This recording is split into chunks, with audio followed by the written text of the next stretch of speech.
Nah, sip. Continue. Nah, yang pertama kan ada indirect holding nih. Kalau indirect holding tuh, kalau indirect holding itu tuh kan ada 3 perusahaan ya, kan ada parent, anak, sama cucu. Jadi si P, si S, si T biasanya gitu kan. Nah, kalau yang satunya lagi tuh ada namanya mutual holding. Kalau mutual holding tuh saling memiliki. Jadi si induk memiliki anak, nah anak memiliki induk gitu. Itu namanya mutual holding. Biasanya ada dua kasus itu aja sih. Nah, terus ini aku baca sekalian aja. Ketika A memiliki B, A juga memiliki C, B memiliki C, maka akan bermisal B.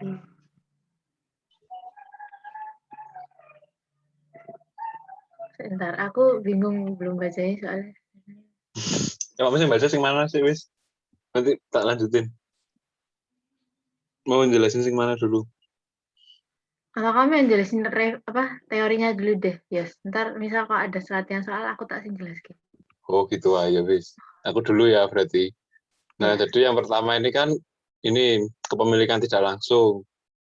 Jadi gampangnya, aku orang-orang di sini ya. Gampangannya itu kan ada gini, ada bentuknya anak, induk, anak, cucu, kembali induknya itu beranak, anaknya beli saham lagi sama cucunya. Ada yang strukturnya gini. Nah, kalau ini gampang aja sih. Ini kayak kepemilikan biasa, tapi kan ini punya, ini misalnya berapa persen, ini berapa persen kan.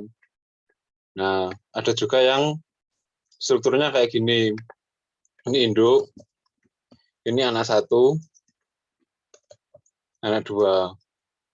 Nah, sebenarnya kalau dilihat dari sini itu apa ya, istilahnya yang lebih sulit itu yang model ini. Ini lebih kompleks gitu loh.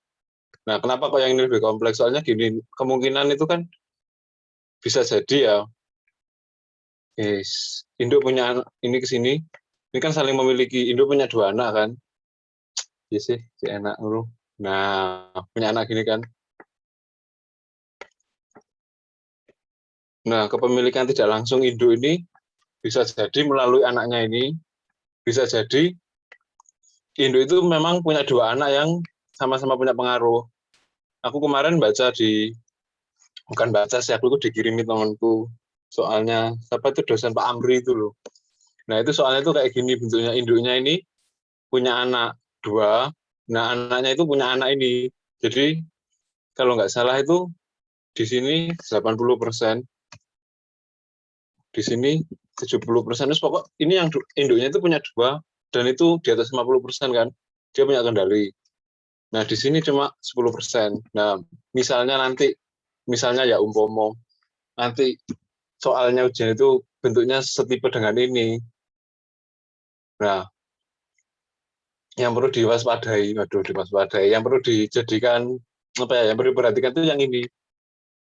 Kenapa kok yang ini? Karena ini antara anak dan anak ini cuma 10%. Pemilikan biasa ya, bukan kalau yang di awal ini kan induk punya anak 70%, nanti anaknya punya 70%, iya sih 70%, yang ini 60%, ya kan? Ini kan kayak biasa aja, nanti ngitungnya kalau model kayak gini, mundur dulu kan, cucu punya laba berapa, nanti labanya diatribusikan ke anak berapa persen, berarti 60% dari laba cucu, jadi punyanya anak, nanti anaknya ke induk 70%. Oke.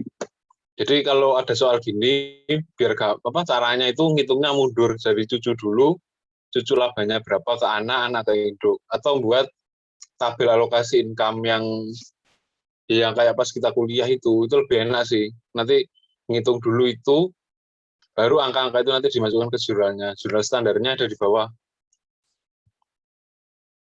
bisa dilihat nanti. Nah, kalau misalnya nanti ada soal yang kayak gini, itu yang perlu diperhatikan itu yang 10% ini. Jadi anaknya ini menganggap 10% ini sebagai income.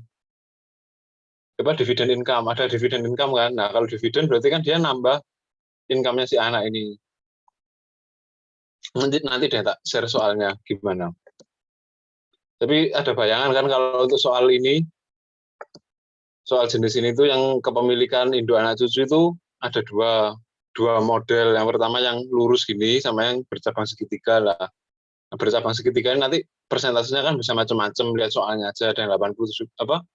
Ada yang induk punya dua gini atau induk ini 80 ya, anaknya yang di sini 60. Jadi nanti sisanya di sini cuma dikit aja, misalnya cuma punya 10% apa 8% bisa ya, nanti lihat soalnya lah. Terus itu, nah sebenarnya penjuralnya sama, cuma kalau mau gampang ya nanti ingat-ingat lagi lah di semester kemarin tuh misalnya yang ada apa namanya paten itu selisih apa excess value-nya itu kalau misalnya ada yang under value, ada yang over value gimana perlakuannya. Terus nanti kalau yang ada unrealized gain dari inventory itu cara ngitungnya misalnya sekian persen dari harga jual atau sekian persen dari cost-nya, cara ngitungnya gimana kan beda itu perlakuannya. Diingat-ingat lagi. Terus yang apa namanya unrealized dari depresiable aset, yang misalnya jual beli peralatan, jual beli kendaraan itu nanti kan ada selisih depresiasinya yang dihitung sebagai unrealized. Itu nanti gimana dilihat-lihat lagi di catatan semester kemarin. Kayaknya nggak jauh-jauh dari itu. Mungkin kalau yang gini saya rada ribet obligasi. Cuma kayak aku juga nggak pernah, kayaknya nggak deh terlalu rumit kalau obligasi terus dijadikan soal kayak gini. Ya kan, nah ini kan dibagi dua tahap, menggabungkan cucu ke anak, terus anak ke induknya, kerjanya 2 kali. Ada coret-coretan. Nah, ini ada intercompany-nya juga dieliminasi kan. Ya sama sih kayak yang kemarin di semester 1. Cuma mungkin konsepnya lagi harus apa ya baca-baca lagi lah. Yang transaksi intercompany-nya terutama. Udah itu dulu. Terus yang saling memiliki itu ada 2 cara, yang pakai saham apa ya, sebenarnya intinya sama-sama mengurangi ekuitas, tapi satunya pakai saham treasury, satunya pakai yang matematika, rumus matematika itu, yang mutual holding ini. Jurnalnya sama, cuma nanti ini ya, nah nanti baca lagi deh, biar cepet nanti, biar apa Ratna biar bisa jelasin. Nah ini yang apa yang pakai saham treasury, jurnalnya kayak gini. Dia intinya investasinya yang saling memiliki itu harus dihapuskan. Karena kan sama aja sebenarnya, misalnya induk punya anak, anak punya induk, nanti dia dapat dividen atau dapat apa ya, dividen sih harusnya, nggak mungkin sampai alokasi laba, karena porsi kepemilikannya mestinya ya cuma dikit-dikit aja. Langsung terus yang ini. Nah, yang mata uang asing ini yang perlu dipahami itu lebih ke definisi sih, kapan apa mata uang fungsional itu artinya apa, mata uang lokal apa. Terus nanti masalahnya di soal misalnya kita suruh buat kertas kerja, kan ada 2, yang satu translasi, yang satunya remeasurement atau pengukuran kembali. Nah, bedanya apa? Sebenarnya kalau mau gampang, yang translasi itu digunakan ketika eh, anak perusahaan kita itu punya mata uang fungsional yang sama dengan mata uang pelaporan. Itu mesti pakai transaksi. Tapi kalau mata uang fungsionalnya si entitas anak sama mata uang pelaporannya itu beda, itu nanti pakai remeasurement. Nah, sama ini tadi yang remeasurement kan beda ya antara mata uang fungsional sama pelaporannya kan beda. Nah, kalau pakai translasi, mata uang fungsional anaknya itu nanti bakal sama kayak mata uang fungsionalnya induknya. Bisa bayangin nggak sih, tak gambar no. Jadi misalnya gini, Anaknya di sini anak induk. Induk alah. Nah, ini punya anak, misalnya anaknya di Singapura apa di Thailand lah. Ini kan di sini kalau di Indonesia pasti fungsionalnya ya bukan pasti ya, kemungkinan besar rupiah. Tapi kalau untuk pelaporannya ya pakai rupiah kan. Kecuali kalau mau pakai dolar itu harus izin Kemenkeu. Ya asumsinya gini lah buat soal dulu.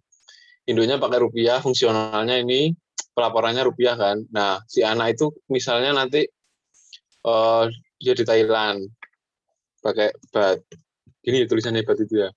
Nah, pelaporannya kan pakai baht juga. Nah, kalau kondisinya kayak gini, itu nanti bakal pakai yang namanya translasi.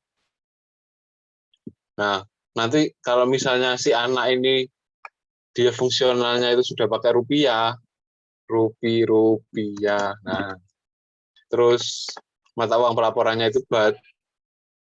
Ini pakai metode remeasurement. Jadi nanti apa namanya? Kita lihat anaknya dulu deh. Anaknya dulu itu posisinya gimana?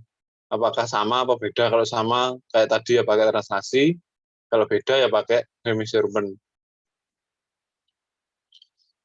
Oke, nanti bisa dibaca-baca lagi. Terus cara konversinya misalnya $1 itu berapa rupiah, $1 berapa euro, sama €1 berapa dolar, itu nanti kan bisa dikali, bisa dibagi.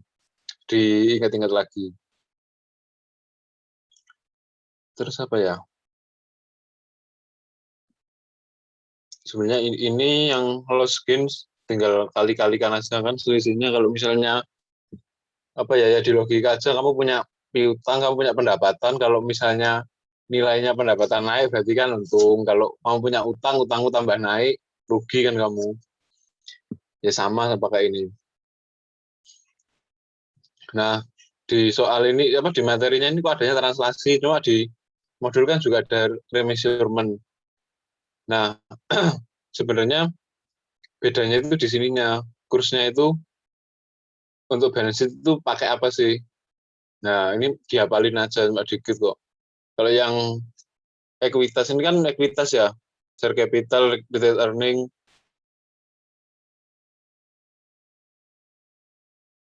itu pakai historical rate. Waktu di akuisisi awal itu kursnya berapa ya itu yang dipakai. Nah, terus kalau yang translasi ini gampang. Kenapa kok gampang? Karena nanti di neracanya mau aset mau liabilitas itu tetap pakai current rate semua. Gede. Pakai current rate semua. Bedanya nanti kalau yang di remeasurement ini yang di tak share screen ini measurementnya nggak dijelasin. Nah nanti kalau yang di remeasurement itu ada dua, ada yang aset moneter sama aset yang non moneter. Ini nanti perlakuannya beda. Kalau yang moneter pakai yang current rate, kalau yang non moneter itu pakainya historical rate. Terus untuk income statement-nya sama-sama pakai average kurs rata-rata. Begitu. Nah, buat apa ya? Buat gambaran aja.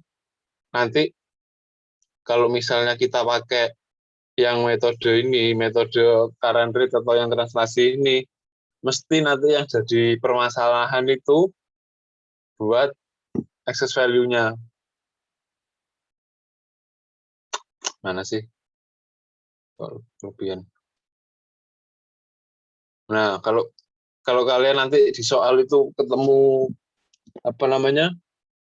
Model ini ya pakai current rate atau pakai translasi, nanti yang jadi permasalahan itu sebenarnya di excess value-nya. Excess value itu nanti kan ada yang diamortisasi ya.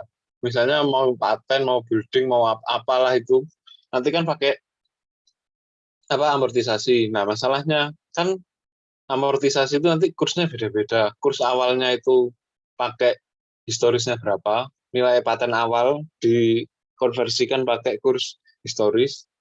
Nanti yang amortisasinya di tahun berjalan itu pakai kurs rata-rata. Terus di akhir tahun harus pakai kurs spotnya. Nah, itu nanti kan harus disesuaikan, nanti sesuaikannya ke OCI.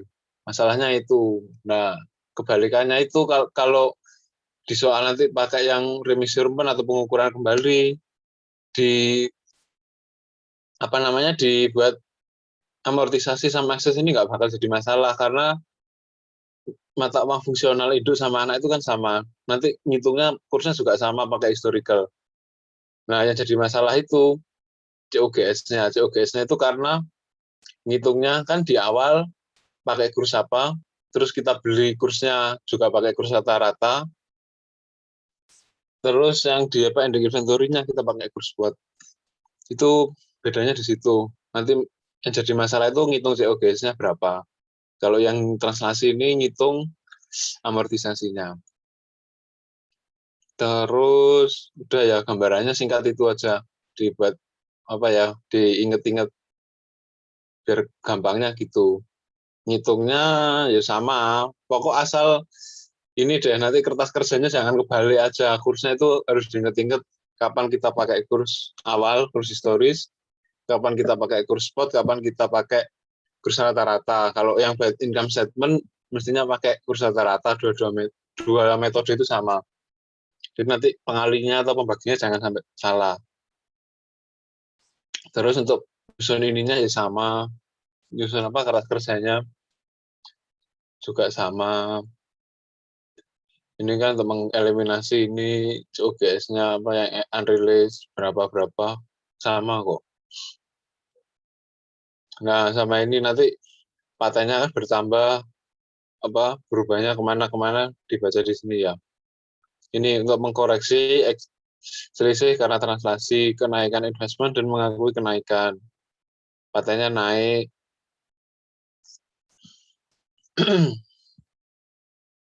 Dibaca lagi lah. Ini resumenya lumayan lengkap sih. Nah, terus yang terakhir derivatif sama akuntansi lindung nilai. Ada 3 kan, ada ya apa sebenarnya bukan ada 3, gampangnya gini wis. Lindung nilai itu kan tentu ada nilai yang dilindungi. Nah, yang dilindungi itu apa sih sebenarnya? Yang pertama, kayak enak pakai ini. Yang pertama itu kursnya. Nomor 2 kurs, nomor 2 suku bunga, yang ketiga nilai wajar. Nanti nggak bakal jauh-jauh dari 3 item ini. Inilah item yang dilindungi. Nah, terus konsepnya itu untuk derivatif itu kayak surat berharga. Bentuknya gimana aku juga nggak tahu karena aku nggak pernah mainan itu. Lihat aja aku juga nggak pernah. Jadi ya wis anggap surat gitulah. Terus untuk akuntansi lindung nilai, yang pertama itu ada konsepnya gini, ada 2. Yang pertama ada transaksinya sama lindung nilainya. Nah, di soal itu mesti nanti bunyinya gini, ada misalnya perusahaan ABC jualan komoditas, dia mau beli dari luar negeri sekian, gara-gara ada karena pembayarannya nggak langsung, misalnya sebulan setelahnya atau 2 bulan setelahnya, untuk melindungi transaksi tersebut maka melakukan kontrak dengan broker keuangan bla bla bla bla. Nah, yang perlu dipahami untuk hedging accounting ini ada 2 transaksi. Yang pertama transaksi utamanya atau transaksi yang dilindunginya itu bisa misalnya jual beli, bisa berupa pinjaman, kamu utang ke bank, KPR misalnya, ya bukan KPR sih, misalnya utang ke bank lah, berapa ratus juta, berapa M. Lindung nilainya itu bisa opsi, bisa berupa future, forward, yang paling sering kayak future sama forward sama swap bunga. Nah mungkin kalau yang future sama forward sudah banyak dibahas ya. Kalau yang swap itu biasanya hubungannya sama bunga. Gambarannya gini, kalau misalnya kita punya pinjaman, kita pinjam ke bank, jangka waktunya 10 tahun. Biasanya di bank itu, kalau kalian pernah tahu, bunga tahun pertama, ya nggak tahun awal-awal itu bisa 1 tahun, bisa 2 tahun, itu tuh sudah fix gitu loh. Ini bank normal ya, bukan bank syariah. Kalau bank syariah kan beda lagi.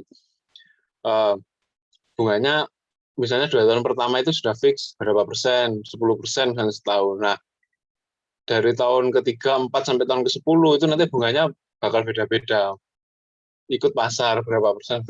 Nah, karena biar aman daripada kita ngikut bunga pasar, kita kontrak ke broker buat bayari bunga kita berapa persen. Misalnya kita kontraknya 10% kayak yang di awal tadi ya, berarti kita itu wajib bayar ke brokernya 10%, terus brokernya wajib bayar ke banknya itu sebesar sebesar bunga pasarnya berapa. Nah, makanya kalau yang suku bunga itu misalnya kontrak awalnya 10%, ketika bunga di pasar itu 9,5 lebih rendah. Nah, kita malah rugi. Karena apa? Karena kita sudah terlanjur taken kontrak bakal bayar bunga itu 10%, padahal di pasar 9,5% atau 8% lah. Kan beda. Harusnya misalnya kita punya utang 1M, harusnya tahun itu kita bayar bunganya itu cuma 8%, tapi gara-gara kita kontrak, kita punya kita harus bayar 10%. Nah, kebalikannya kalau misalnya bunganya itu naik, jadi katakan 12 atau 15%, kita jadi untung karena kita cuma perlu ngeluarin uang 10% pokok utang kita buat bayar bunga 12%. Kira-kira gitu. Jadi nanti untuk transaksi lindung nilai itu bakal ada dua, ada transaksi utamanya, ada lindung nilainya. Nah, terus untuk penyelesaiannya, tadi kan ada beberapa jenis ya. Yang di buku adalah itu, ada lagi ada future, ada forward. Nah, yang dua ini ada dua cara penyelesaian. Yang pertama itu ada gross. Ya ada dua lah. Yang satu gross atau penyelesaian kotor. Yang kedua ini ada net. Nah, bedanya apa? Kalau yang net kalau yang gross itu kita benar-benar bertransaksi gitu loh. Maksudnya benar-benar bertransaksi itu nanti kita bakal nyatet dua item. Kegedean. Saya bakal nyatet dua item. Yang pertama itu ada piutang, ada utang, ada payable. Nah, sedangkan kalau di net itu nanti bakal memperhitungkan selisihnya aja. Nggak lurusin. Selisihnya berapa. Nah, ini nanti di jurnal. Dan harusnya ketika kita pakai metode gross atau net itu jumlah uang yang dipakai, maksudnya jumlah cash yang diterima itu sama. Nanti bisa dihitung buat cross check-nya itu apakah akhirnya itu bakal sama. Jenis-jenisnya itu ada ini, ada option, forward contract, future contract, swap bunga yang tadi itu ya.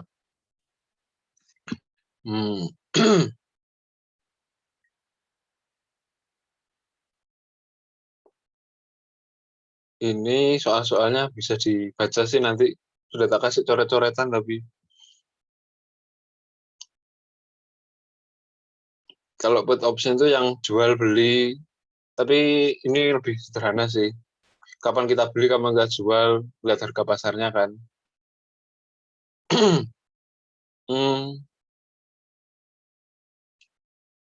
Ini udah sih, ini kayaknya bisa dibaca-baca lagi nih soalnya, baca dari awal gitu nanti bisa bisa dapat alurnya gitu sih. Kalau belajar sudah dapat alur ceritanya soal itu mintanya gimana, di bab ini itu mintanya gimana lebih gampang. Jadi nggak usah kalau saranku sejauh ini aku belajar desain itu cuma nggak pernah belajar semua. Belajar itu kayak soal-soal aja, kuis-kuis di dosen. Biasanya seminggu gini tuh kalian cari-cari deh kuis dosen-dosen yang bakal bisa keluar di ujian itu kan ada, mesti ada lah itu 1, 2, sedikit banyak itu ada. Terus tipikal soal itu arahnya kemana, yang dicari apa, jurnalnya gimana, belajar itu aja, cara ngerjakan soalnya gimana gitu loh. Jadi nggak perlu paham semua, terus hemat waktu, hemat tenaga juga. Kira-kira gitu sih.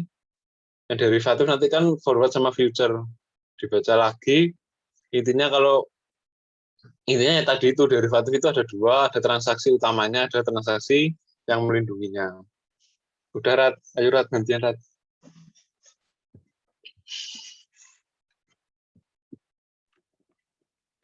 Ini mau ngapain terus? Nggak tahu. By order. By order ya. Job order costing. Serah. minta gimana? Apa bahas soal yang kemarin jadi tugas itu? Kemarin kan ada tuh saya dikasih Pak Mam itu RPS tugas. soal Iya, soal-soal sing di banyak itu. workbook. Oh, Boleh lah, itu aja lah. tak buka itu ya. Yang lain gimana? Apa masih perlu penjelasan itu materinya? Itu udah jelas. Aku masih Hmm? pas ngerjain soal UTS masih nggak tahu cara ngerjain yang translasi. Translasi. Translasi. Oh, tak ambilkan soalnya dulu ya. Iya, Kemarin soalnya kita taruh mana ya, lupa gitu. Yang workbook aja kan. Apa-apa. Belum enggak Excel sing iya workbooknya kan ada sing wis dikerjakan. Translasi itu pertemuan berapa ya? Translasi itu awal-awal kok ya. Apa? Sebelumnya derivatif itulah. Pertemuan 4 ya? Hmm. Oke. Sebentar.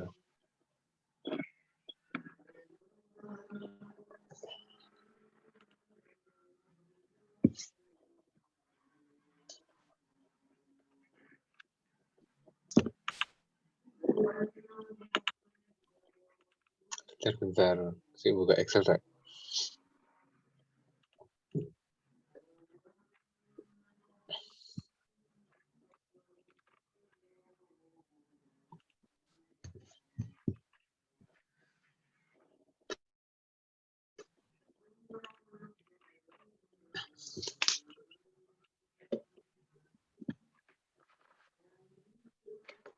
Lah, bentar.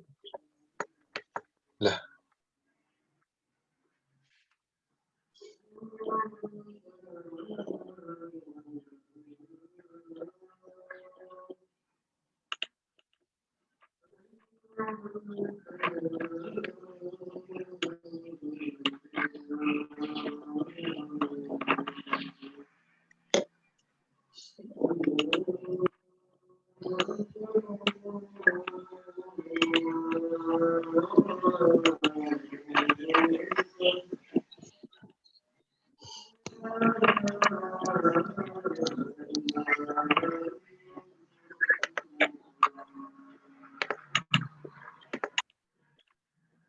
soalnya sih.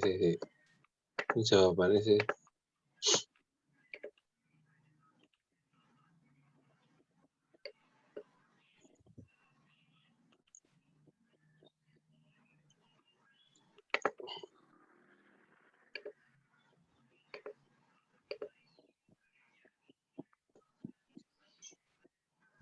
Nah, kelihatan kan. Kemarin yang dari tugas itu yang 11 ya. Latihan mandiri. Ini kebablasan. Oke.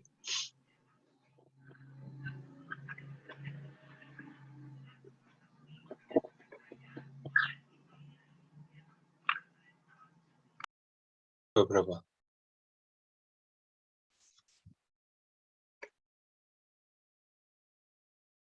Ya itu. Sini ya.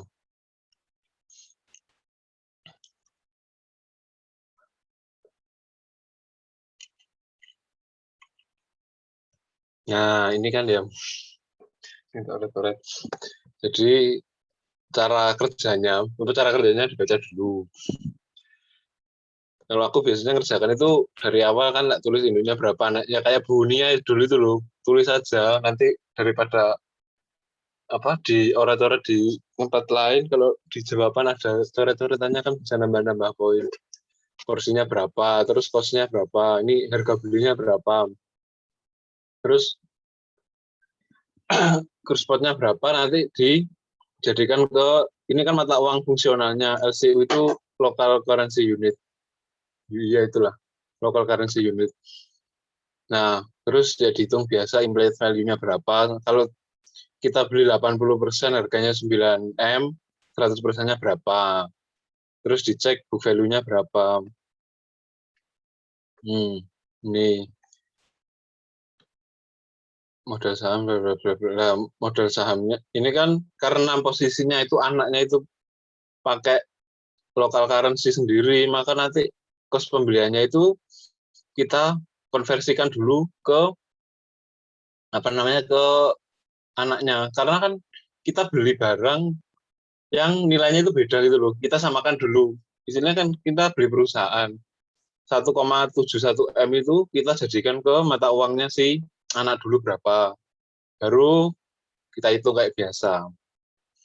Dan kosnya berapa ini kan sudah di 1,7 M dibagi ini, ketemu kosnya berapa, terus excess value-nya berapa. Excess value-nya itu under value dijadikan ke bangunan kan. Nah, ini dalam LCU-nya. Nah, tadi kan aku di awal udah bilang ya, yang apa namanya, kalau kita pakai translasi itu permasalahannya di amortisasi. Jadi kayak gini bentuknya itu, bentuk tabelnya. Kan saldo selisihnya tadi di awal dari perhitungan waktu akuisisi ini kan 3250. Itu kalau di rupiah kan berapa?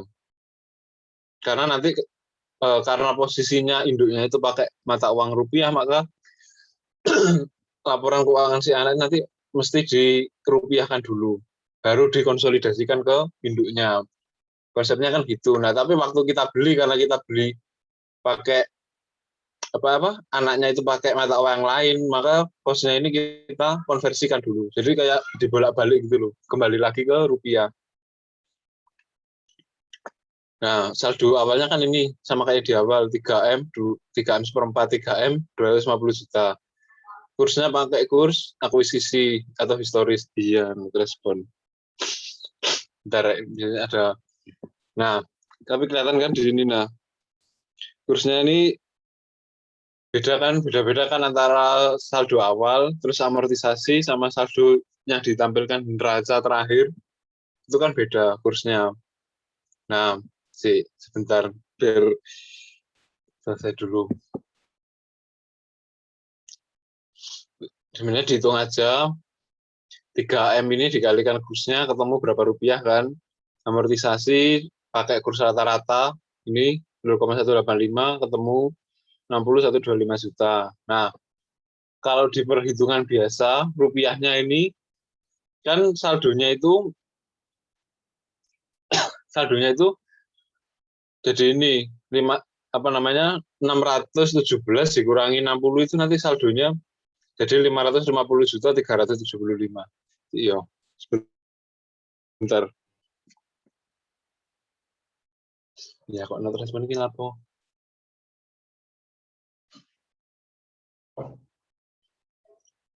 Bentar.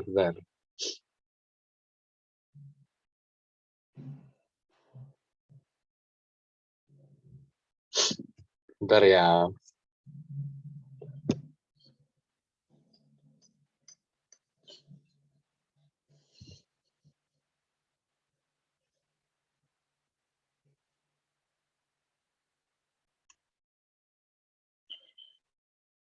Udah belum? Bentar ya guys. Bentar, tunggu. Tapi tadi apa istilahnya untuk perhitungan amortisasi tabelnya gitu, nanti buat saldo awalnya berapa, terus saldo amortisasinya berapa, ketemu saldo akhirnya berapa, dikonversi itu nanti ada selisihnya kan. Bentar. Coba tak share screen, Bang. Udah. Loh ini. Udah. Nah, ini kan nanti ketika dirupiahkan kan jadi 617,5 sama 6125 juta ini. Kalau dikurangkan hasilnya 557,375. Nah, padahal ketentuan translasi nanti aset ini kan aset ya. Bangunan kan aset. Aset itu nanti bakal disajikan pakai kurs neraca. LCU-nya berapa, kurs neraca dikalikan ketemu 526,500. Nah, padahal ketika pakai perhitungan biasa, itu saldonya 557,375.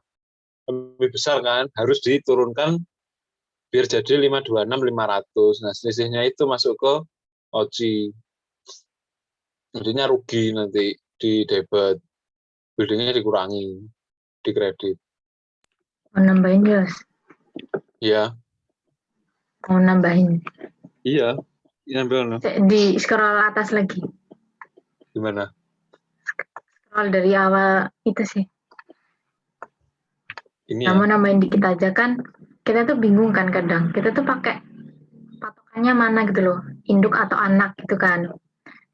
Awal kita mulai dari ngitung excess value-nya itu loh. Jadi tuh Ini. dari apa cost-nya dulu itu pakai apa sih gitu kan. Nah, karena misal induk kan beli ke anak tuh. Berarti kan kita pakai mata uangnya si induk dulu tuh. Dikali dulu cost-nya berapa, implied value-nya berapa. Nah, kan nanti ketemu excess dalam rupiah, dalam mata uangnya si induk. Nah, excess itu kan punyanya si anak ya. Makanya kalau dia punya anak, eksesnya itu nanti kalian jadikan ke anaknya dari induk. Awalnya kan kita transaksi mata uang induk dulu. Nah, setelah itu baru dicari eksesnya dalam bentuk anak. Udah ketemu kan? Nah, eksesnya tuh diminta dalam bentuk apa? Misal paten atau building gitu. Nah, di selanjutnya perhitungan amortisasi patennya, buildingnya, scroll. Nah, berarti kan itu building atau paten atau under value aset lainnya itu tuh punya si anak kan. Makanya kita harus ngitungnya pakai mata uang anak, bukan pakai mata uangnya induk gitu. Jadi saldo ekses yang di sini tuh patokannya sih punya si anak, si LCU-nya ini, mata uang LCU-nya yang dibagi 10 tahun kan. Ini kan masih memiliki masa manfaat sampai 10 tahun. Nah, yang dibagi tuh 3250 ini, bukan 617.500. Karena apa? Karena ini tuh building itu punya si anak gitu. Pokoknya nanti excess value-nya itu yang dibagi punya si anak. Yang dibagi misal paten berapa tahun, 5 tahun, atau building masa manfaat 10 tahun itu punya si anak yang dibagi. Nah, baru ditranslasikan di kurs pakai itu kurs apa? Yang pertama kan kurs historical. Nah, yang kedua kursnya kurs rata-rata karena amortisasi kan. Dicari dulu. Nah, yang di induk ini dicari sisanya. Sisanya dari awal itu kan pakai kurs Kurs yang pertama kurs awal dikurangi amortisasi pakai kurs rata-rata. Hasilnya berapa? Ketemu. Nah, di akhir nanti dikali ini kan selisihnya tuh. Selisih yang awal ini. Nah, terus yang terakhir itu kita harus nyari closing rate-nya. Jadi penutup 31 Desember, kurs 31 Desember. Nah, makanya di antara dua itu kita kurangin. Jadi selisihnya ini masuk ke AOG. Itu. Udah tambahannya itu aja sih. Oke, lanjut. Oke. Nah, terus setelah ngitung sebenarnya cara kerjakannya gimana ya? Kalau bilang cara kerja ya tergantung kalian senyamannya gimana ya. Kalau caraku gini aja sih buat yang urut. Jadi jangan di kertas kosong terus kalian coret-coret rugi kan. Misalnya nanti waktunya nggak cukup, coret-coretan itu nggak kelihatan. Kemudian dibuat urut gini, terus kursnya berapa nih? Kalau ini nggak usah dikasih lah, nggak apa-apa kan di soal ada. Terus buat perhitungan amortisasi. Terus tadi kan tanya si Delphi yang translasi gimana lah, itu bakal ada kelas kerjanya. Biasanya kalau di soal-soal diketahuinya cuma debit sama kredit aja, nggak dikasih tahu itu item di neraca atau di laporan laba rugi. Kursnya ini pakai sesuai ketentuan. Tadi kan kalau yang aset sama liabilitas pakai kurs neraca. Kalau ini COGS, expense ini kan item-item di laporan laba rugi. Itu pakai kurs rata-rata. Kalau dividennya sesuai tanggal pengumumannya kapan. Nah, terus kreditnya ya kredit kan utang sama ekuitas. Ekuitasnya kita pakai kurs pada saat perolehannya. Capital stock sama RE itu kan akuisisi, kurs historisnya kan 1,9 itu. Jadi ketemu. Nah, terus dibuatlah income statement. Kenapa kok perlu income statement? Karena nanti kan ini yang dibuat kertas kerja translasi ini kan banyak anaknya ya. Nah, sedangkan nanti Indo itu punya kepentingan di anak itu bakal di Indo kan ada income from anaknya berapa. Lah itu kan dari income statement-nya, makanya sekalian nanti dibuat aja income statement-nya setelah buat kertas kerja translasi. Nah, income statement-nya tentu pakai yang sudah dirupiahkan ini, dimasukkan ke salesnya berapa, COGS-nya berapa, expense-nya berapa, terus ketemu operating income itu dari ini di 55 ini 678 sama amortisasinya berapa. Nah, ininya nggak usah dihitung dulu. Ya ini kan yang 30 ini. Nah, itu dari OJ-nya kan. Kenapa kok nggak dihitung? Karena ya kan OJ, nggak masuk di income statement. Masih ingat kan dulu waktu AKM ada yang masuk ke OJ, ada yang masuk ke laba rugi. Kalau yang masuk ke OJ kan nanti nggak masuk ke item laba rugi, makanya nggak dihitung. Terus hanya ya sama ini. Nah ini income statement-nya, salesnya berapa. Nah income from-nya itu tadi setelah kita hitung apa income-nya anak itu berapa dikalikan sesuai persentase kepemilikan. Nah, temu itu jurnal-jurnalnya juga sama. Ini jurnal awalnya akan menghilangkan di bukunya anak sama nilai investasinya Indo. Terus ini buat apa namanya amortisasinya kan ini dalam rupiah ya 6125. Karena jurnal eliminasi itu untuk kepentingan konsolidasi dan yang melakukan konsolidasi itu induknya, maka nanti yang disajikan di sini itu sudah dalam bentuk rupiah, bukan dalam bentuk mata uang si anaknya itu tadi. Selebihnya sama sih ini untuk NCI expense, terus income-nya dibalik, terus dieliminasi. AOC ini yang ini tadi apa namanya selisihnya K46 tidak jadi kan K46 kakang itu kan nggak apa deh K46 ini ya ini apa ya akumulasi oh ya OC-nya tadi dari perhitungan itu terus kan OC terus dibagi dua mana yang nambah ke investment mana yang nambah ke NCI sudah sih kira-kira gitu jadi langkahnya awal itu kalau kerjakan soal kayak gini ya harus tahu konsepnya tadi yang sudah dijelasin sama Ratna kalau karena kita itu posisinya membeli anak, membeli perusahaan, maka untuk tadi apa untuk kos apa untuk ini disesuaikan dulu pakai mata uang si anak. Begitu juga waktu ini untuk menghitung amortisasi terus nah ini amortisasi terus saldo neraca akhir itu kita pakai apa namanya mata uang si anak dulu karena ini merupakan bagian operasionalnya anak kan bukan operasionalnya induk.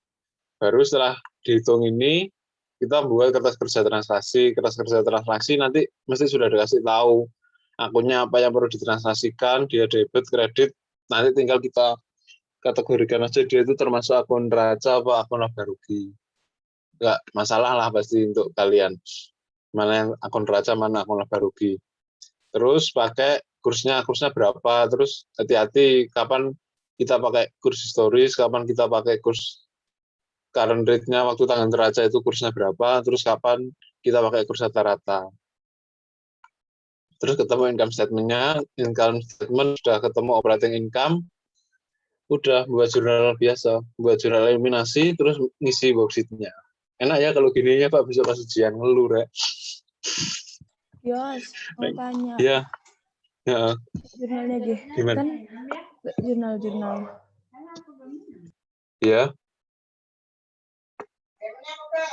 Yang ini aku lupa dapat dari mana sih yo. Nanti tak cari tahu lagi. Kalau 8475 itu dari AOC sih sebentar.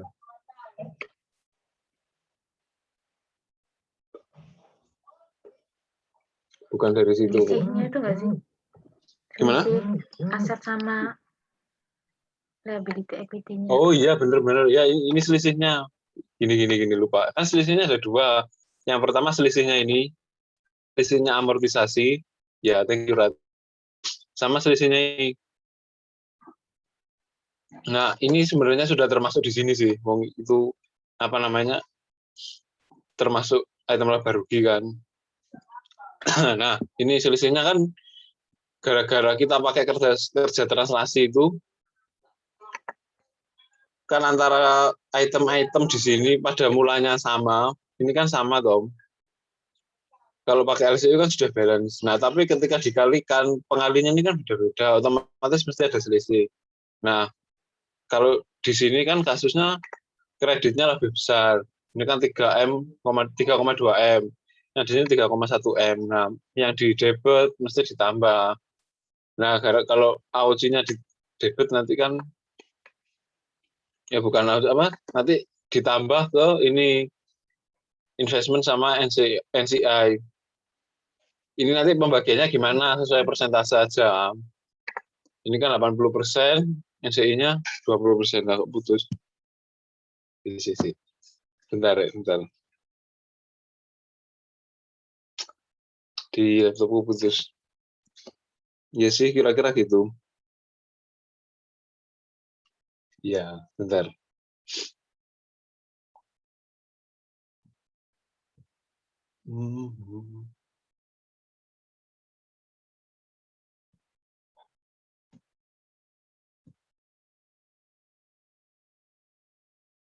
Oke, sih. Gimana tadi sih mau tanya itu Indah? Indah ya? Iya, Yos. Tapi ini Gimana? sebenarnya ke stop. Iya, bentar. Bentar, tak join ulang. Stop emang.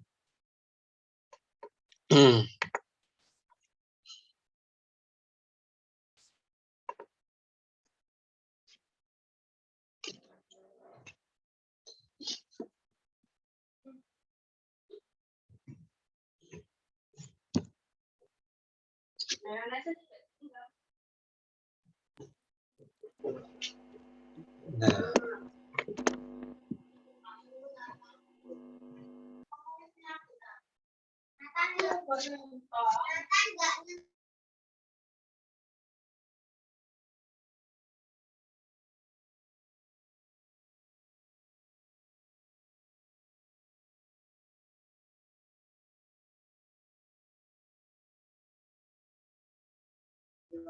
Udah ya, gimana Anda?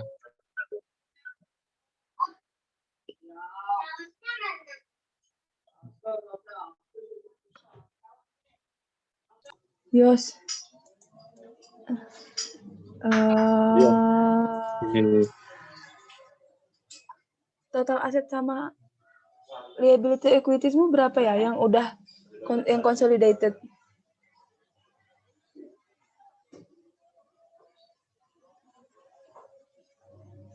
Lima satu. Nah,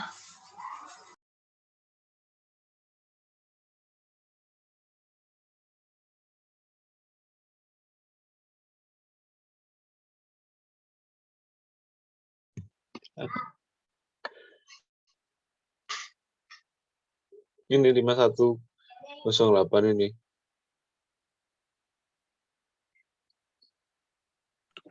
Kamu sendiri ngerjain berapa, Nda?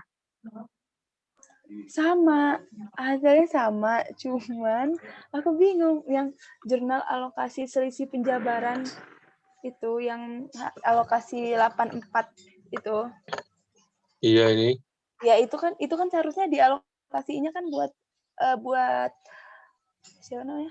Buat induknya sama NCI kan? Kok induk Iya. sih? Iya kan? Iya, punyanya induknya. Oh, iya.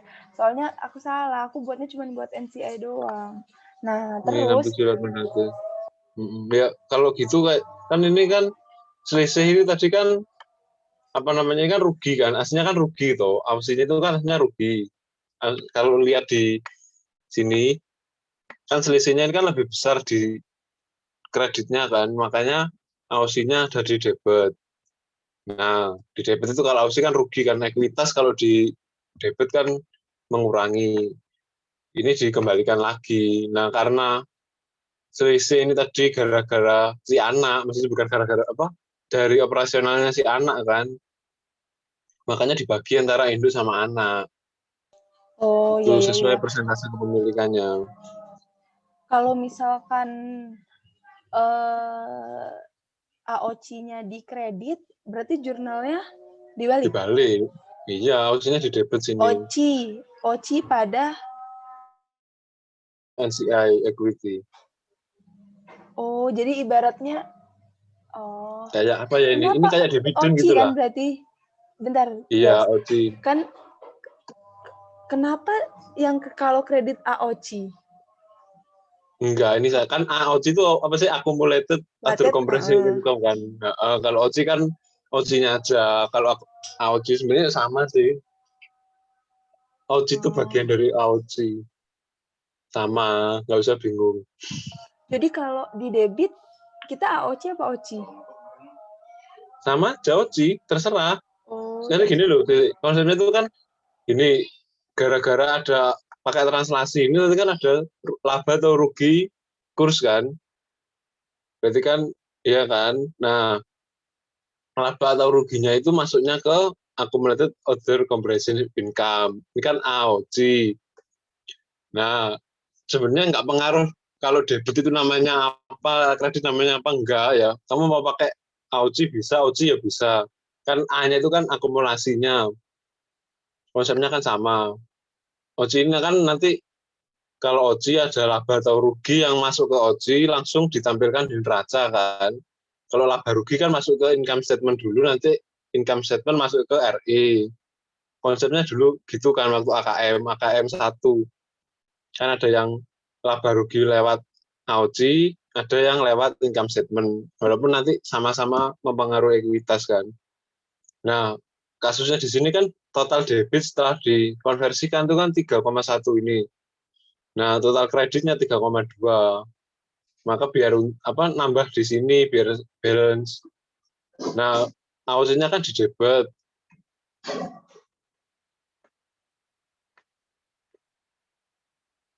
Terus kenapa kok ini di kredit ya kan namanya jurnal eliminasi biar netral gitu balik lagi. Seandainya nanti di awal itu OC-nya itu di debit ya ini apa di kredit ya ini nanti di debit sesuai perhitungan tadi terus dibagi ke investment berapa ke NCI berapa gitu. Jadi nggak usah bingung namanya sih sebenarnya. OC gitu sama. Ya ingat dulu waktu AKM 1 itu loh kan ada laba rugi yang lewat OC, ada yang lewat laporan laba rugi. Ada dua kan. Ini tadi lewat ke OC. Kenapa? Karena yang ditranslasikan itu item-item di neraca langsung neraca lajur itu kan. Apa namanya? Bahasa Inggris neraca lajur itu. Ya itu tadilah yang translasi itu. Gitu. Sama nanti kalau misalnya ada intercompany, ini tadi kan utang piutang ya di soal kasusnya itu kan utang piutang ini intercompany ya bisa jual beli nanti yang unrealized gain, unrealized loss bisa dieliminasi juga. Gitu. Udah. Gimana? iya iya iya, udah paham. Soalnya kemarin tuh aku bikin, udah Yos. Makasih Yos. Oke. Gimana yang lain nih? Bahas apa lagi? Yang 12. Kalau materi yang bingung apa? Anu ya, hedging itu ya mesti ya. Yos, aku mau nanya nih, yang Apa? forward contract. Oh, Kalau kita nyari gimana? fair value forward contract ya. Nah, kamu Bentar, pakai tak tabel baca. nggak? Fair value?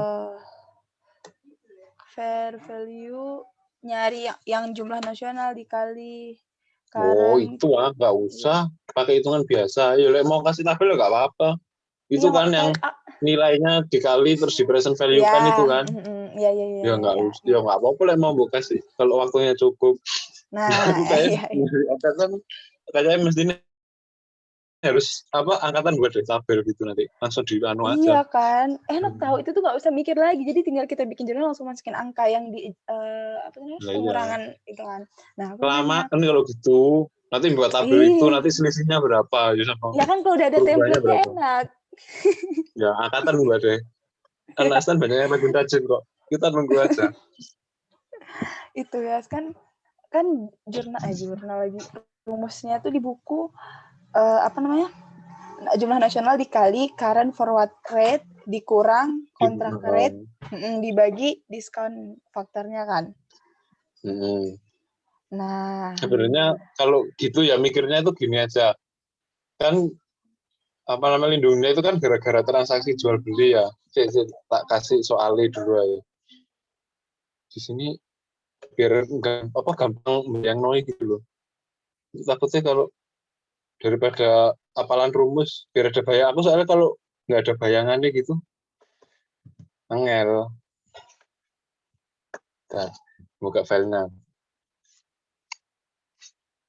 Itu kalau tabel itu kan masalah ada time value of money-nya aja. Kalau nggak ada ya langsung aja. Carikan.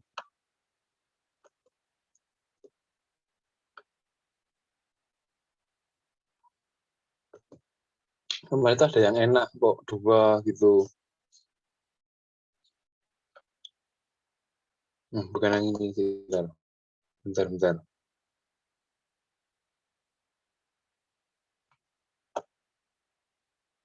Apa ini ya? Ada yang pakai 2 cara gitu loh. Apa yang pakai net sama pakai gross. Sebenarnya kalau mau awal-awal buat apa ya biar ada konsep itu enak pakai gross, yang model gross itu. Ini sih. Gitu ya. Nah, ini loh. Nah, kayaknya kan ada 2 ya, net method sama penyerahan fisik itu bahasa Inggrisnya yang gross itu. Bentar, baca soalnya dulu deh. Pada tanggal 2 Oktober, perusahaan Amerika menandatangani kontrak ini forward kontrak untuk membeli 50 euro untuk pengirimannya 3 bulan. Kurs forwardnya 6350. Kontrak bersangka adalah instrumen yang melindungi komitmen bla bla bla bla bla. Kurs spotnya pada 2 Oktober adalah 0620. Kurs spot dan kurs forward ini sekian sama ini. Nah, baca tabelnya ini kan sisanya ya, maksudnya kurs spot ini nanti untuk transaksi utamanya. Kurs spotnya. Nah, yang bersangka ini nanti buat forwardnya. Jadi misalnya kasusnya ini apa ini? Oktober kan, Oktober diselesaikan bulan apa ini? 180 hari. Jadi kita pakai yang ini. Kecuali lah, tapi kan di sini ada statementnya untuk pengiriman 180 hari dengan kurs forward 06350. Nah, kalau misalnya ada statementnya ya kita pakai di sini aja di soal. Kalau misal enggak, kita ngikuti ini untuk bersangka 180 hari dari awal kontrak berapa. Nanti kalau maju lagi 90 hari, 30 hari, sampai pelunasannya pakai kurs spotnya sama. Nah, konsepnya itu kalau kontrak gini itu kan sebenarnya penyerahan uang ya. Jadi dari transaksi ini untuk membeli 50.000 euro untuk pengiriman 180 hari dengan kurs sekian. Jadi nanti perusahaan kita itu mentransaksikan 50.000 euro ini dengan harga ini. Nah, yang dikali 0635 ini kan kontrak awalnya ya. Jadi nanti kita itu gara-gara kita naikkan kontrak sama brokernya itu, kita itu punya piutang segini. Si broker itu nanti waktu penyelesaian dia berhak menyelesaikan memberi uang 31750, kita juga wajib bayar dia 31750. Nah, sementara tadi kan aku bilang di awal kalau hedging itu ada 2 transaksi. Yang pertama transaksi utamanya. Transaksinya utamanya itu apa? Ya ini dia jual beli uang. Dia kayak money changer gitu mungkin ya perusahaannya ini. Nah, inventory pada utang 3150 itu dari 50.000 pakai kurs spotnya. Ini Pak, nih kurs spot dan kurs forward pada 31 Desember nanti buat penyesuaiannya. Nah, sorry. Nah, masih.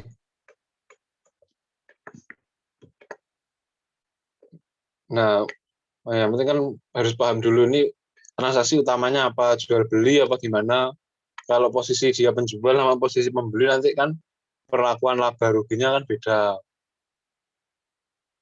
Jadi harus paham dulu lah dari awal ini. Nah, terus karena untuk pemahaman awal ya kita pakai penyerahan fisik dulu aja deh. Jadi gara-gara dia naikkan kontrak, dia itu punya utang bayar broker sekian 31750 itu pakai kurs forward sesuai kesepakatan dia berapa. Terus kita juga punya hak untuk menerima uang dari dia sebesar ini $31750. Pas akhir tahun 31 Desember ada penyesuaian. Penyesuaiannya itu ada dua, penyesuaian transaksi ini sama penyesuaian forward kontraknya. Bentar ya. Nah, yang pertama buat transaksi utamanya dulu. Transaksi utamanya kan kita punya utang. Pada tanggal awalnya itu kurs spotnya 0625. Nah, pada tanggal 31 Desember naik kan jadi 6390. Dirugikan sama-sama punya utang 50.000 euro, tapi gara-gara kursnya naik, utangnya kita nambah, jadi rugi kan. Nah, asesmen inventory-nya. Terus selanjutnya, kan tadi kita juga naikkan kontrak ya ini ya, yang 31750. Nah, kita lihat di di tanggal 31 Desember itu kursnya jadi berapa? Kursnya kan masih sisa 90 hari ya. Tadi kan kita Oktober. Ya kan, waktu kita tekan kontrak itu kan 2 Oktober 2016. Oktober, November, Desember. Nah, masih ada pas Desember itu kita masih punya sisa kan 180 hari berapa bulan sih? 6 bulan kan? Nah, 6 bulan sudah jalan 3 bulan, sisa 3 bulan kan? Makanya kita pakai yang 0,6420 itu dikalikan dengan euronya berapa? 50.000 euro. Nah, kenapa kok ada gain di sini? Kan dihitung dulu. Biar hitung 0,642 dikalikan 50.000 itu 50.000 itu jadinya 32.100. Nah, sementara di awal tadi kita itu punya piutang 31.750. Nah, gara-gara ada perubahan nilai kurs, piutangnya kita itu jadi 32.100. Kan ada gain. Nah, di jurnal ini kita ngambil selisihnya ada 350. Begitu. Konsepnya kan gitu. Ada dua transaksi, yang satu, nah, kalau dilihat di sini kan ada dua nih. Yang satunya untung, satunya rugi. Nah, inilah kenapa perusahaan itu pakai derivatif kan konsepnya derivatif itu untuk saling menutupi ya. Kalau satunya rugi, satunya untung. Gitu. Nah, kenapa kok yang disesuaikan itu kontrak piutangnya bukan utangnya. Kalau aku di buku itu kayak nggak ada itu loh penjelasannya kenapa kayak gitu. Nah, tapi sepenangkapku di buku sama di contoh-contoh soal itu, kalau nanti ini kan nilai kontraknya naik ya. Tadi 31.750 jadi 32.000 kan. Nah, kalau nilai kontraknya itu naik, nanti kita jadi untung karena nanti kita bakal nerima uang lebih. Ya kan? Kalau kontraknya naik, kita bakal nerima uang lebih. Sementara utangnya tetap. Nah, sementara itu kalau kontraknya turun, nanti kita jadi punya utang. Kira-kira gitu sih konsepnya. Beda ketika kita posisi mau beli. Kalau mau beli kan gara-gara harganya naik, kita mesti bayar dia lebih. Gimana? Bingung ya? Wis, pokok gini wis gampangannya ya. Kalau posisi kayak gini nih, tadi kan nilai kontraknya naik ya. Itu nambah utangnya kita, nambah piutangnya kita, nambah haknya kita. Nah, kalau nilai kontraknya turun itu nanti bakal ngaruh ke kontrak payable-nya kita. Itu nanti kita jadi rugi. Nah, 31 Maret penyelesaiannya kayak biasa. Nanti account payable-nya kita berapa, terus cash-nya ini sebesar kurs spotnya. Ya, namanya transaksi jual beli, kalau pakai kurs kan harian ya. 32.800 tinggal dikalikan aja, selisihnya laba atau rugi. Terus kontrak payable sama cash-nya itu tetap 31.750. Nah, terus yang terakhir, cash-nya itu 32.800 sesuai dengan ini. Nah, gampangnya itu ya kalau mau terus cek aja. Di akhir ini nanti jumlah cash yang kita bayarkan ke supplier, apa nanti kita terima dengan cash yang kita terima ini kan nilainya sama-sama 50.000 euro. Cuma beda kursnya apa?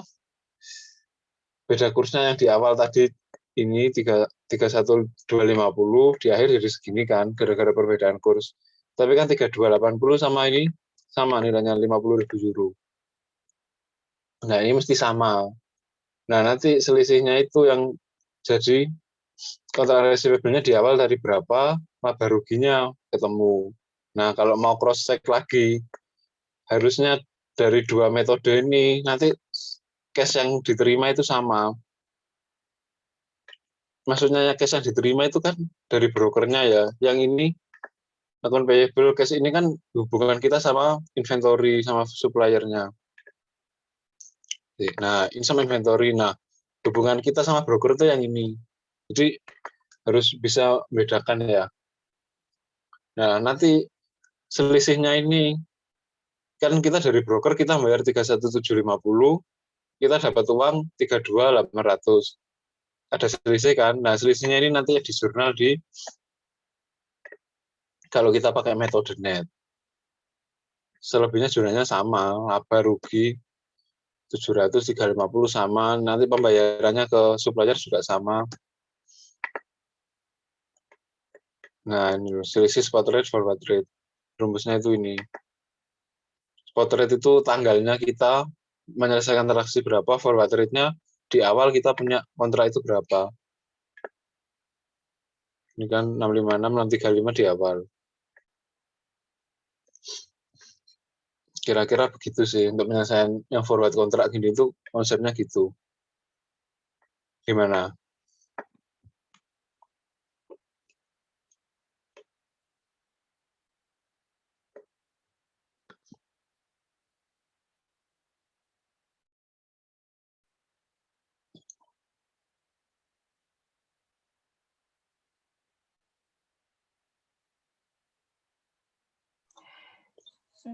Iya, Yos. Gak apa-apa, pelan-pelan aja. Kalau bingung, aku ya kemarin baca ini ya nggak bisa cepat. Wong aku ya lihat dari kunci terus dicocok-cocokkan gitu. Yes, Gimana? berarti kalau misalkan ini kan posisinya kita beli ya. Iya kan ya? Iya Bukan ya? beli nih. Beli. Nah, kalau jual berarti kebalikannya gitu kan ya? Kalau kita jual, Iya. misalkan kita Kalau jual ya jadi account receivable di sini. Nah, Ada sales. Nah, tapi ininya tetap. iya ini tetap kan. Nah, terus yang di bagian kontrak receivable pada exchange kan berarti kan dia loss kan kalau misalkan itunya naik. Iya. Loss. Berarti exchange loss pada kontrak payable gitu ya? Iya, tadi kan iya bener. Yang aku tadi bilang Iya itu bener ya. kebalikannya. Utang kita jadi nambah. Oh iya. Gitu. Kalau kita rugi, sebenarnya kalau mau gampang ya, kalau ini di atasnya sudah loss, harusnya di bawah ini gain. Nah itu terus selalu nutupin gitu atau bisa nggak sih kayak sama-sama gain gitu? Atau kalau misalkan kayak sama-sama gain misalkan itu salah gitu berarti? Nggak tahu, harusnya sih sama-sama nutup ya. Tujuannya biar gitu. Ya kan Iya tujuannya kan? dia beli. Tujuannya dia beli ini kan biar kalau ini rugi ini untung. Kalau Iya sama-sama waktu itu rugi kan aku rugi pernah juga. ketemu yang sama-sama gain gitu tuh. Aku pikir aku salah, ternyata pas dilihat di kunci emang gitu. Berarti bisa Oh aja ya ya bisa dia berarti. sama-sama. Berarti ya bisa. Nggak apa-apa sih berarti. Ya, tinggal dilihat ini jual beli apa hubungannya sama kontrak ini sih. Jadi kan kalau ini misalnya penjualan ya, kan gara-gara kursnya ini tadi, kurs awalnya berapa tadi? Kurs 90 hari, 64, 20 kan, 64, 20, awalnya 0635, 0635, 0642. Jadi dibalik aja. Kalau ini yang loss-nya tadi kan gara-gara utangnya nambah kan nilainya. Kalau disetarakan jadi dolar, jadi banyak. Makanya rugi. Kalau piutang kan jadi untung. Nanti tak baca-baca lagi sih. Kalau yang ini. Ini. 0642. Konsepnya gimana? Aku sebelum nggak suka sih. Kalau yang masalah gini-ginian ini.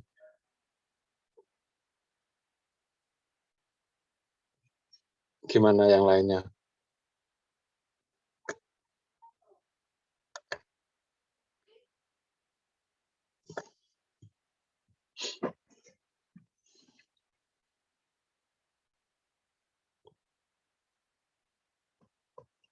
Setengah satu.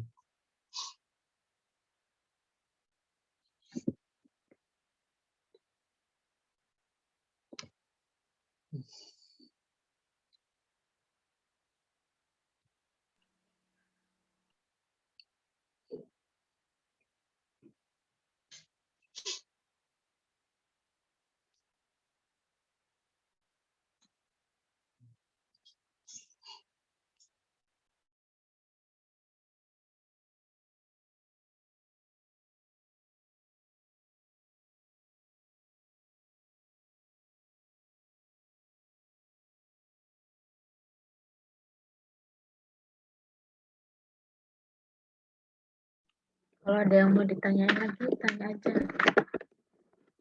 Saya jawab.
Mana teman-teman?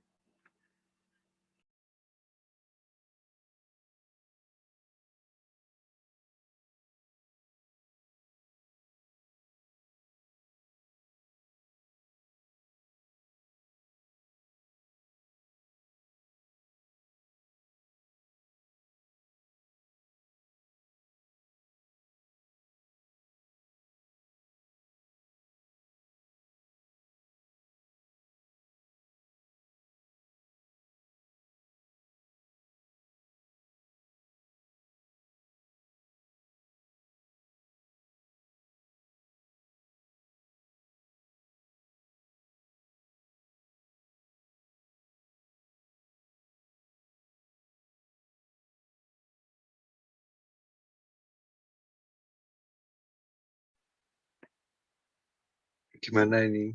Udah apa? Gimana?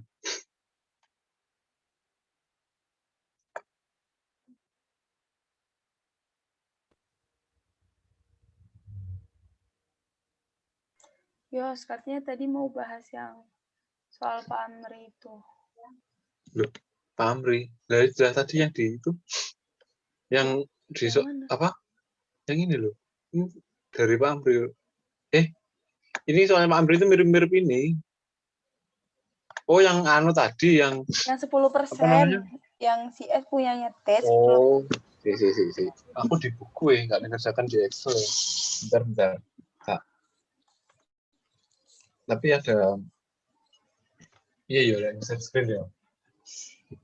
Bentar. Stop dulu.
Ini emang gini soalnya.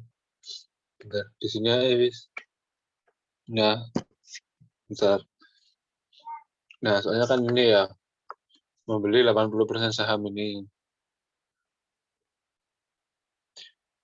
80% saham pada 2 Januari. Nilainya 200 juta. 200 juta, 40 juta, nanti dicari access value-nya berapa. Nah, sebelumnya punya 70% saham di PT ini. Nah, sebelumnya lagi PT Tomang itu juga dimiliki. Jadi gambarnya itu kira-kira kayak gini nih. Gambarnya tadi atas sendiri itu kan apa tadi namanya Palmera.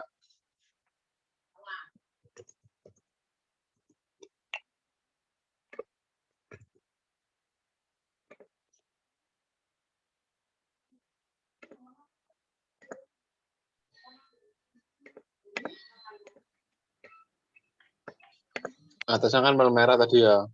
Dia beli apa namanya? Sleepy sama Tomang, 2. Walaupun nggak bareng kan Sleepy ya. Nah, masalahnya kan kalau yang di buku apa di presentasi waktu kita kuliah kemarin itu Palmerah punya Tomang yang ini induknya punya anak yang kedua ini persentasenya kecil kan. Nah, tapi di soal ini Palmerah itu punya Tomang kok keluar ya, bentar. Anak apa induknya itu punya 2 anak gitu loh. Sleepy sama Tomang. Bentar. Ya.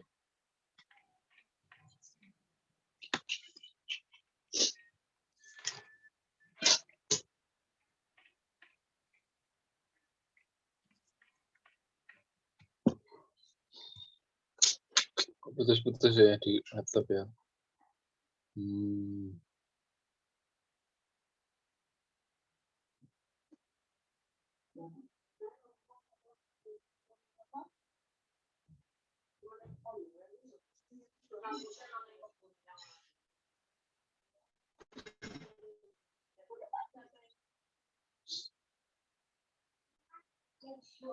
Nah, udah kelihatan ya.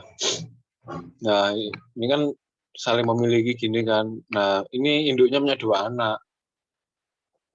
Kalau yang kemarin kita belajar itu kan dari Palmerah ke Sleepy punya Tomang. Ini kan yang besar-besar di sini. Ini ke sini, ini punya ini besar. Nah, ini ada 2. Yang besar 2, yang kecil justru yang di bawah. Coba ada dicek beri materi kuliahnya. Ini 70%. Yang ini 80%. Sambil nanti kalian bisa tak jelasin bentar ya nanti sambil nyoba ngerjain sendiri ya. Nah, yang jadi masalah itu kan di sininya. Sleepy punya Tomang ini 10% aja. 10%. Nah, ketika kepemilikan itu cuma 10%, berarti apa dia itu nyatetnya kan cuma sebatas metode cost ya. Dan kalau metode cost dia itu ketika menerima dividennya itu diakui sebagai income, bukan mengurangi nilai investasinya. Kalau pakai metode ekuitas kan ketika menerima dividen itu ngurangi ekuitas ya. Nah, kalau sudah tahu gambarnya gini, nanti caranya dihitung dulu excess value-nya berapa. Yang ada excess-nya itu kan yang pembelian besar-besar ini kan, kalau misalnya pakai 10% pun misalnya ada excess, nggak usah diakui karena dia cuma punya 10% kan, nggak menguasai anaknya itu. Ya cuma investor biasa aja. Terus nanti ini sambil dikerjakan sendiri ya nanti ya. Ada yang intercompany kan. Nah, dalam income ini termasuk unrealized gain 10 juta. Terus ada penjualan inventory yang rilisnya berapa. Dieliminasi kayak biasa. Terus kalau mau gampang ya buat tabel apa namanya? Tabel alokasi income itu sih. Jadi nanti di Sleepy ini, nah di income-nya si Sleepy itu nanti include namanya sudah termasuk include 10%-nya pendapatannya Tomang ini sebagai dividend income gitu. Dan 10% ini nanti hitungannya dia sebagai NCI ya, bukan Sleepy dia dapat alokasi income-nya ini enggak. Dia sebagai NCI karena cuma 10% itu tadi.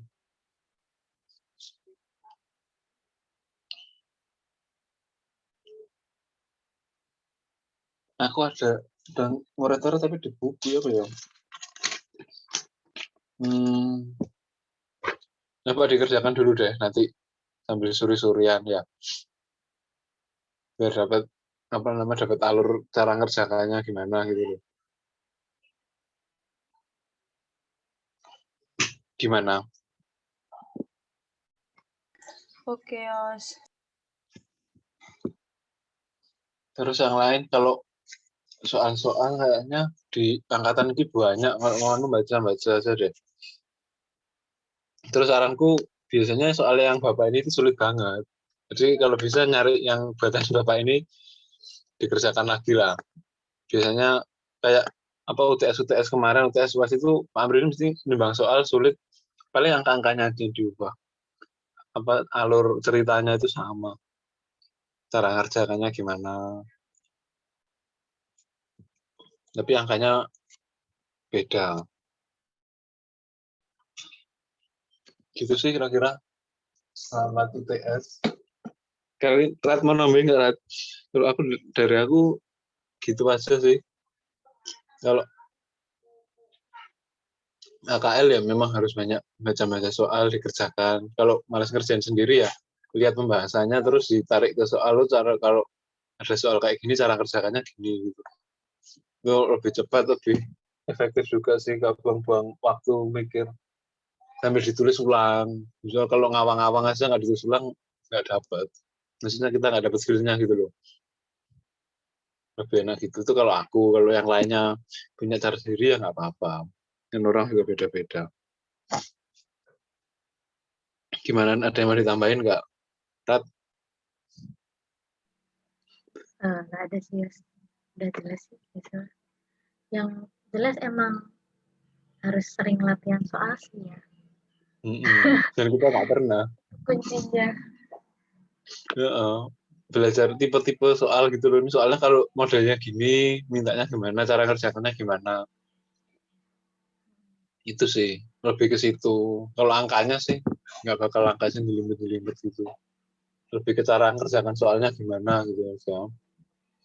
Belajar soal-soal.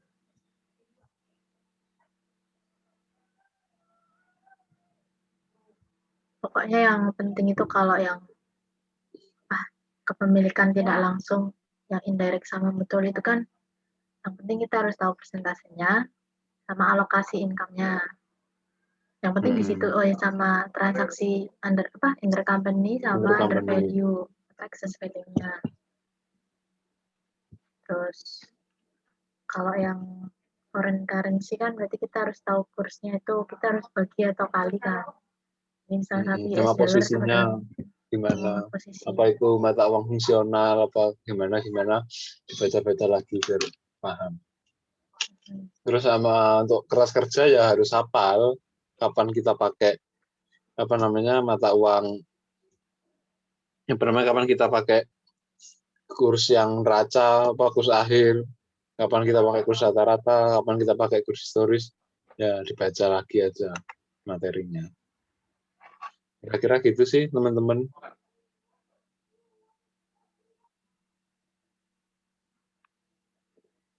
Gimana?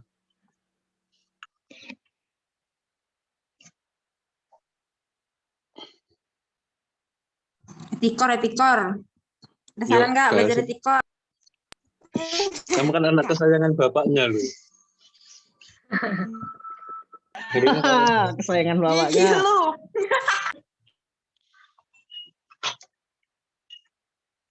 Mana aja nantilah baca-baca lah, Rek.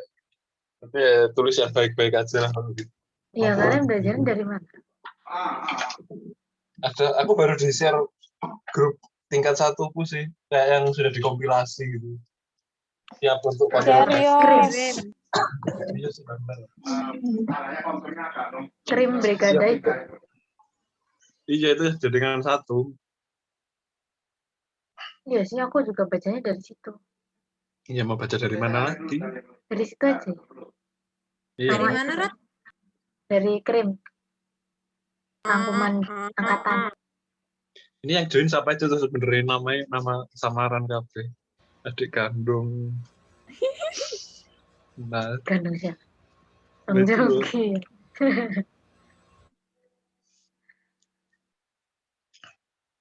Udah ini ditutup apa gimana?